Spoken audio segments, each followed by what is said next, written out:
Oh, yes. Yes, yes, yes. What up? And how are you doing out there, man? Christmas Eve. Merry Christmas Eve.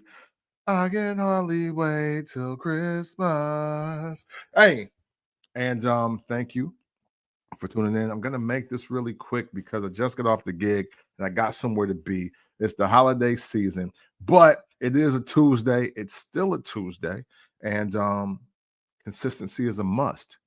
So since consistency is a must, I must give you an album review today, and it's going to be on Leon Thomas's MUTT album. Now, before we get into that, made in the 1980s.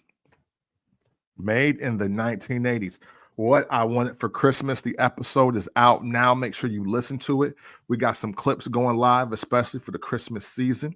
I would love for you to tell a friend and a couple enemies because you know the hate travels faster than the love. And tell me what you think about the episode, please. Audio drops on Fridays in the morning, and video drops on YouTube. If you're watching on YouTube, it drops Saturday morning. So make sure you are tuned in. All right, because we greatly appreciate it. And before I get into the album, I do want to shout out two other artists because we're going to start with love, even though I don't think there's going to be any hate this episode. I don't believe in that. Okay. But Victoria Monet, one of my favorite artists, period, right now, dropped Christmas album with an orchestra. It's called a Jaguar II Christmas. And it's fire. It's fire. Having the orchestra do classic Christmas songs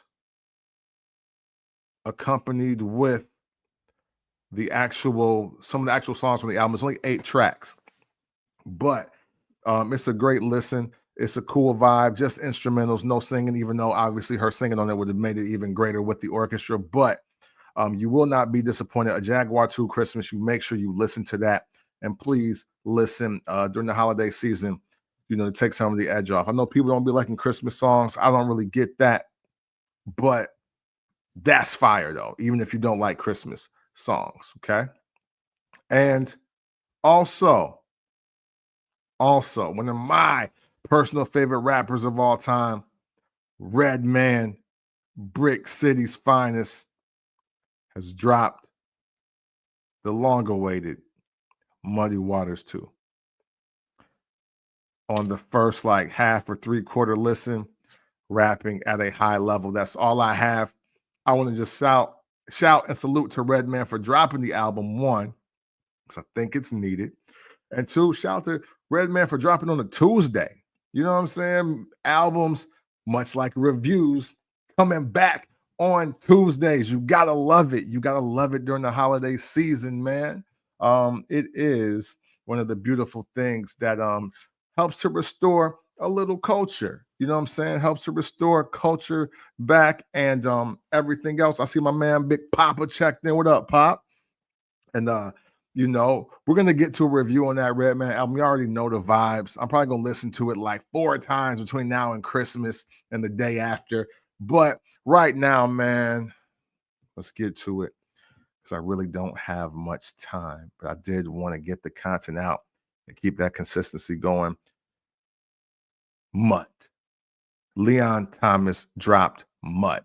And won't even cap, heard a lot of positive about this album. I did. I was told it was dope. I was told it was fire. I was told it was great. Great work of art, phenomenal piece, all these things. So I waited. I waited to listen. And then I want to say, maybe, just maybe, a podcast was talking about this and this actual album. And Leon was there to also, talk about the album. And, that's always cool. That's always cool. But the way they were bigging up this album, while this gentleman was there, I was like, you know what? Maybe it's time I listen. Maybe it's time I listen. And I gotta be real, man. Maybe I don't get it. Maybe I listen to music a little differently, or maybe just maybe this just ain't for me. But I got Leon Thomas MUTT album being all right at best. Okay. Let's timeline this right so I make sure that I'm very clear and understood here, right? So out the gate, toxic R&B is not something that just started in the 2000s or the 2010s or the 2020s. There's nothing new. Toxic R&B is nothing new. Shoot, if you really want, man, you can go all the way back to what's my man? If you think you're lonely now, man, I'm drawing the blank right now. Bobby Womack. Yeah, you can go back to Bobby Womack, really, if you're really trying to find some toxic R&B. For me, personally, as I come of age, I am made in the 1980s, much like the podcast that airs audio Friday, video Saturday. Being made in the 1980s, toxic R&B for me starts with Donell Jones and Dave Hollister. Okay? So that's my bar for what, quote, toxic R&B is. And, you know, that was the first time I heard the sweet melodies of dudes really getting they ish off. Oh, wait, can't forget Aaron Hall on Guy, Piece of My Love. That's super toxic R&B. Hey, yo, come bust me down, but understand you can't know what's going on out here with me. Aaron Hall, Dave Hollister, Donell Jones. For the made in the 1980s babies, those are the seeds of toxic R&B and where they start for me personally. So off top, forgive me for this not sounding so original, okay? But with that, I also want to say a lot of great songwriting, a lot of great production, a lot of great vocal performing with the gentlemen I've named so far.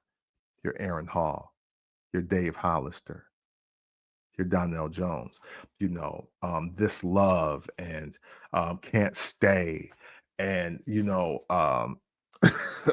Piece of My Love. Like these are classics. These are classic records.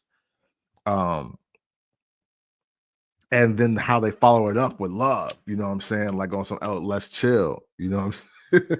And but then there's always a Where I Want to Be attached to it. And then there's a One Woman Man, you know what I mean? So I say that affectionately and respectfully to say, forgive me if what y'all are now calling toxic R&B is just not that original to me. Because in a lot of respects, and it's just respectfully, I've heard better versions of this.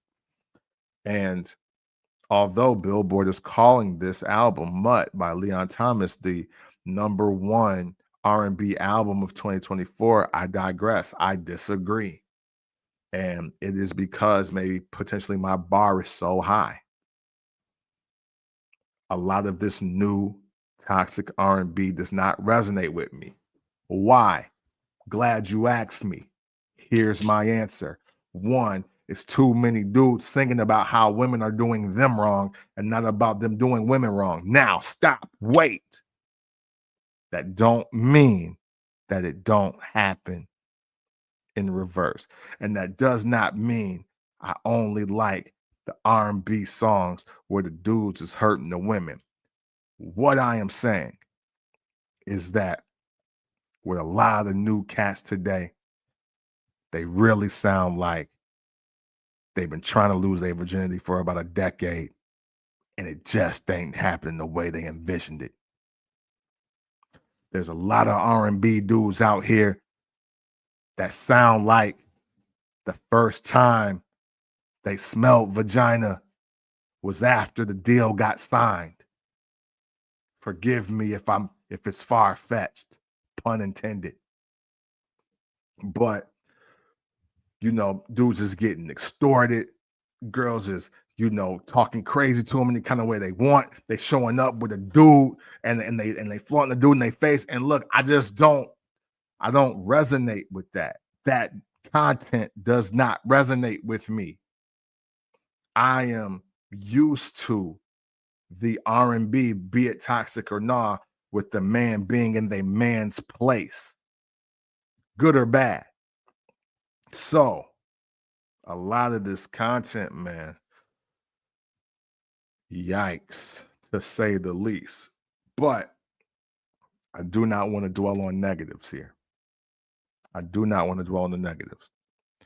But I do want to talk about how I personally critique, review, digest R&B albums. Okay? 3 categories for me when it comes to R&B, and really all music, if I'm being honest with you. But I want to make it very clear on how I am rating, scoring this album, MUTT, Leon Thomas.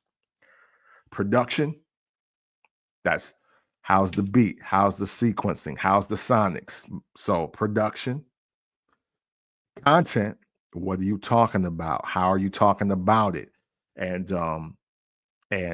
how does this apply or connect with me mentally?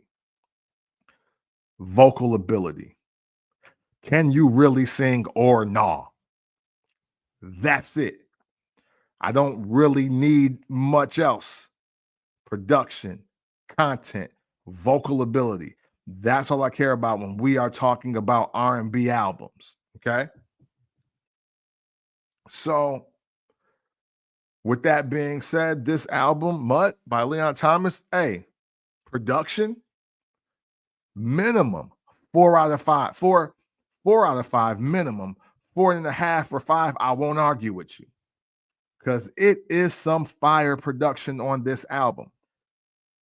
Start with Some More Love.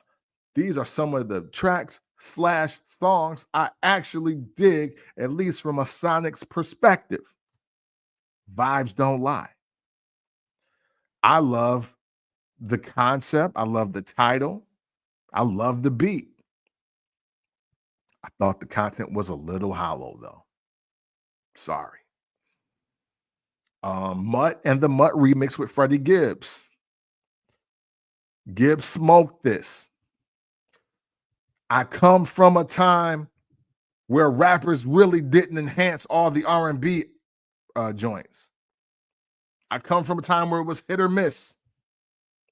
So they just called LL Cool J. Right? But again, production is so infectious on MUTT that you can't get away from it. You can't get away from it. Feelings on Silent with Wale. Again, like the concept, like the hook. But Wale smokes the artist on this. He's smoking Leon on this.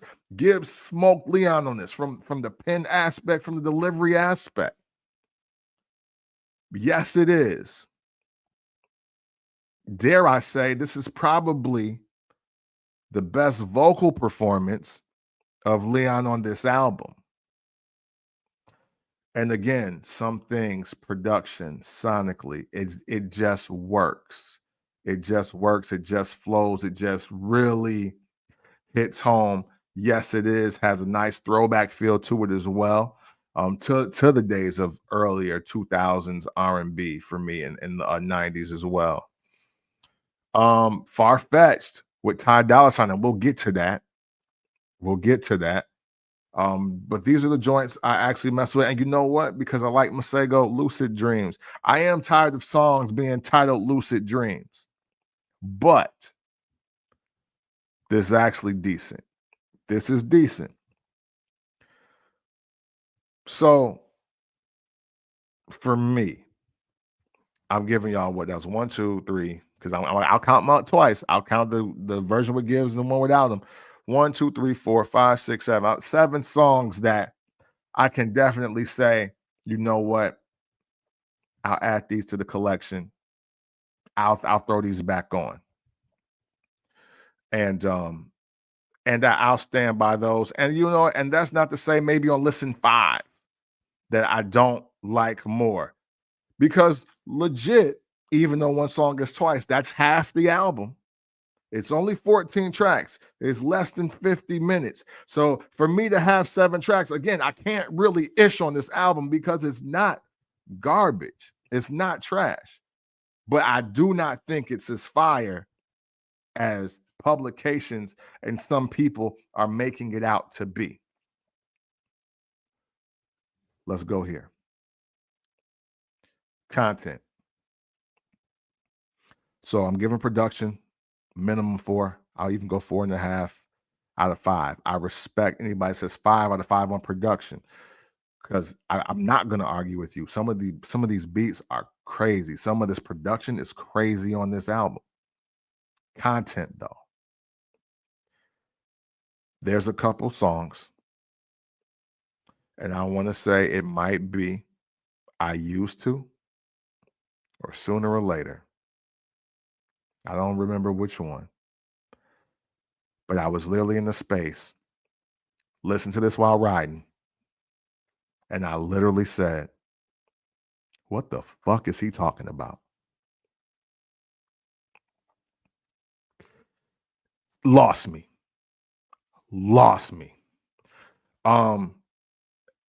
Content on how fast. I'm in the Lamborghini, you in the Honda. I get it. We stunting on just, I guess, middle class individuals or people that like reliable cars. I get it. It didn't really hit hard for me. I think sometimes with a lot of music today, whether it be rap, R&B, pop even, I think people are so focused on the captions.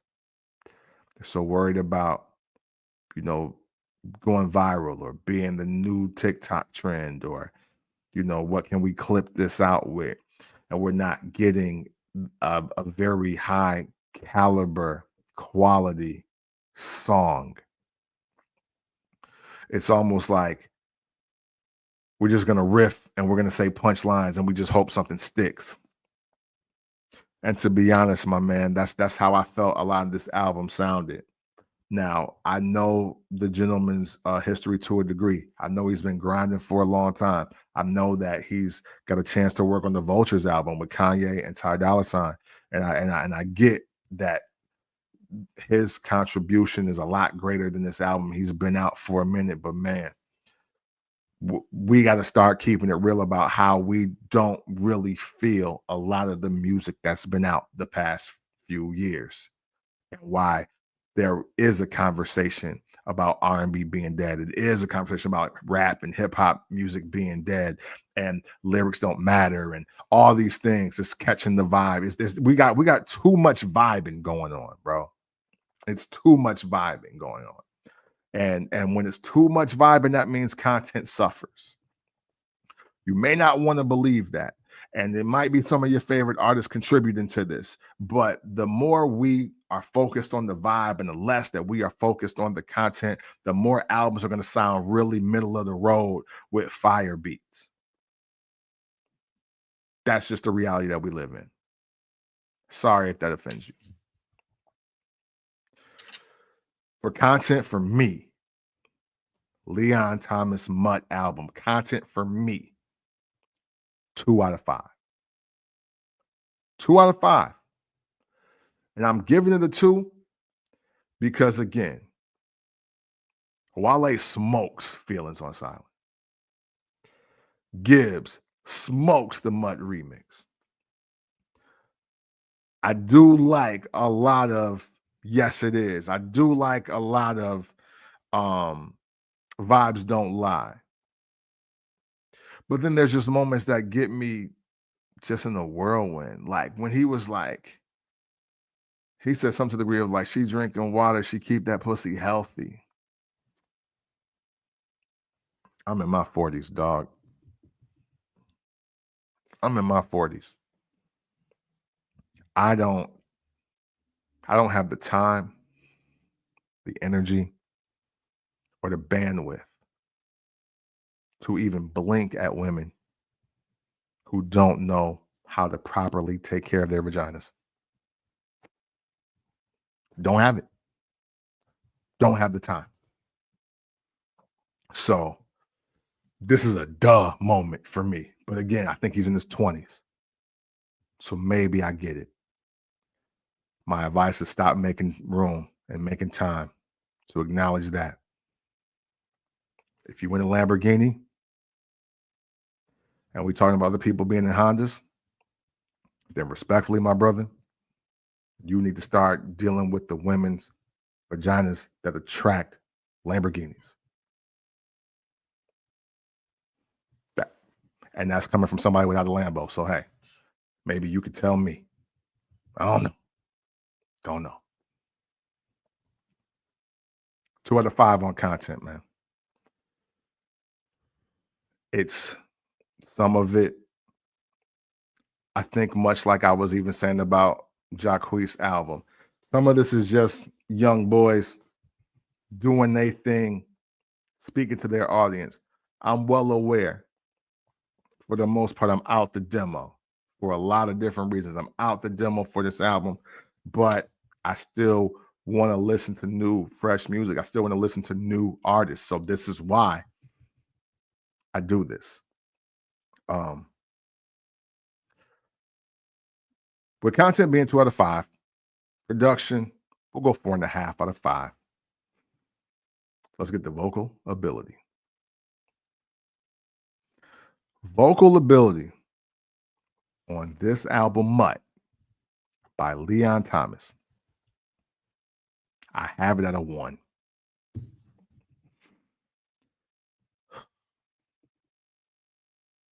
1.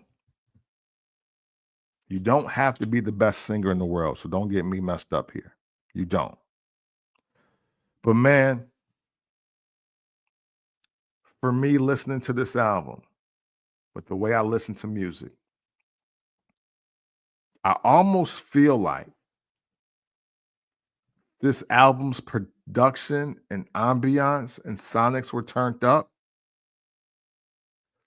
to turn his voice down to make this a little more palatable. I just don't think this brother's the greatest singer. And I know the tone deaf, like rap singing thing is in. But there still should be a measure of excellence. And as I listened to this album, even when I was on my 3rd or 4th listen, I was just like, yo, I'm not feeling this. I was like, my man is not killing none of these tracks vocally. Like the singing is not that good on this album. That's what I was telling myself. And I thought I was tripping. I was like, man, you just trying not to like it because everybody like it. I was like, maybe I'm hating. Maybe I'm tripping. I thought I was tripping. I thought I was hating. But then Farfetch come on and Ty Dolla $ign got on this album and showed me the difference between what he does and what everybody else in the field is doing in his lane. Farfetch is a masterclass in the difference. Because Ty sounds great. Ty is talking that talk. Ty is on perfect harmony with the content of the song, the premise of the song, and the hook. And when I heard that, I was like, okay, no. And that's the king of the space right now. The king of toxic R&B right now is still Ty Dolla $ign, even if he's moved on to dance music and other things. When you want to get toxic R&B, or if you want to get gangster R&B, there is no one better than Ty Dolla $ign. And when Ty Dolla $ign gets on this and he started shredding this, he's smoking this, he's killing this. Far-fetched. I want to hear the version without Leon on it. I'm sorry. Respectfully. Ty goes crazy on this. And I'm like, no, I'm not wrong. Because My spirit came alive when Ty got on this song. And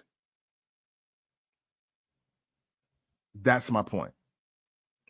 That's my point. It doesn't matter if you're on album 1 or album 5 or album 32. It doesn't matter. There should be a standard of excellence. There should be a standard of quality. There should be a bar that is meant to be reached.